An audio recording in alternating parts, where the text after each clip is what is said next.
के मौसम में देश के दिल में बसा मांडू न देखा तो क्या देखा। यहाँ वादियों में गूंजती हैं तिलिस्मी प्रेम कहानियाँ। अगर आपके मन में गहरी शांति अनुभव करने और प्रकृति का अपूर्व सौंदर्य निहारने का मन हो तो फिर मध्य प्रदेश के धार जिले में स्थित मांडू से बेहतर और क्या होगा।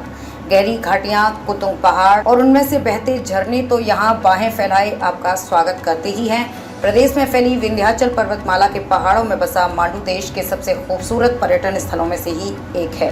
अगरचे आपके मन में गहरी शांति अनुभव करने और प्रकृति का अपूर्व सौंदर्य निहारने का मन हो तो फिर मध्य प्रदेश के धार जिले में स्थित मांडू से बेहतर और क्या होगा। गहरी घाटियाँ, उतुंग पहाड़ और उनमें से बहते झरने तो यहाँ बाहें फैलाए आपका स्वागत करते ही हैं, किंतु यहाँ की वादियों में गूंजने वाली रानी रूपमती की प्रेम कहानी की तिलिस्मी कहानियाँ भी आपको एक अलग दुनिया में ले जाती हैं। मध्य प्रदेश में फैली विंध्याचल पर्वतमाला के पहाड़ों में बसा मांडू देश के सबसे खूबसूरत पर्यटन स्थलों में से एक है। ये कई मायनों में देश के अन्य पर्यटन स्थलों से बहुत अलग है।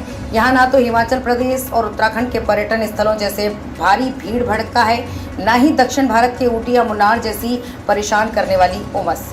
बारिशों के मौसम में तो यहाँ जैसे पूरी घाटी एयर कंडीशन हो जाती है।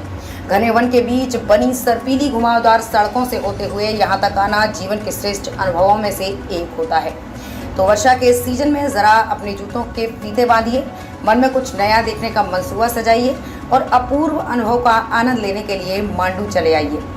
मध्य प्रदेश की आर्थिक राजधानी इंदौर से महज 99 किलोमीटर दूर बसा प्रकृति का ये सगा बेटा मांडू इस वर्षा के सीजन में आपको बुला रहा है। यहाँ ना तो पहाड़ धंसने का डर है, न नदियों में अचानक बाढ़ आने का भय। यहाँ पर्यटकों से अंतहीन वसूली का खेला भी नहीं, तो यहाँ सड़क कर पर्यटकों की गाड़ियों में लगे जाम में फंसकर अपना आनंद खो देने की आशंका भी नहीं है।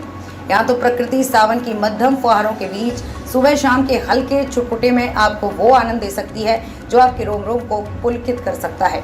एक बार अगरचे किसी ने मांडू को दिल भर कर देख लिया तो फिर मांडू उसके दिल से कभी जाने वाला नहीं है।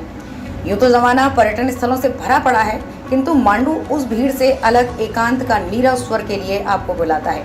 आप चाहें यहाँ स्थित जहाज महल को देखें या हिंडोला महल को, नीलकंठ महादेव के दर्शन करें या रानी रूपमती के महल से सुदूर चांदी की पतली लकीर जैसी धवल दिखाई देती मां नर्मदा की जलधारा को देखें, यहाँ सब कुछ आपको चकित करते हुए रोमांच से भर देता है। यहाँ प्राकृतिक इको पॉइंट भी है जहाँ आप जो भी शब्द बोलेंगे उसकी ध्वनि को यहाँ की पहाड़ियाँ दोगुना तिगुना करके फिर लौटा देंगी और आपको सुनाई देगी अपने शब्दों की रहस्यमयी अनुगूंज। यदि आप यहाँ प्रकृतिस्थ होना चाहते हैं तो सैकड़ों तरह की वनस्पतियों से भरे वन आपको लुभाएंगे, किंतु यदि आप इतिहास में डूबना चाहते हैं तो लोहानी की रहस्यमयी गुफाएं, नहर, झरोखा और सोनगढ़ किला जैसी संरचनाएं रोमांचित कर देंगे।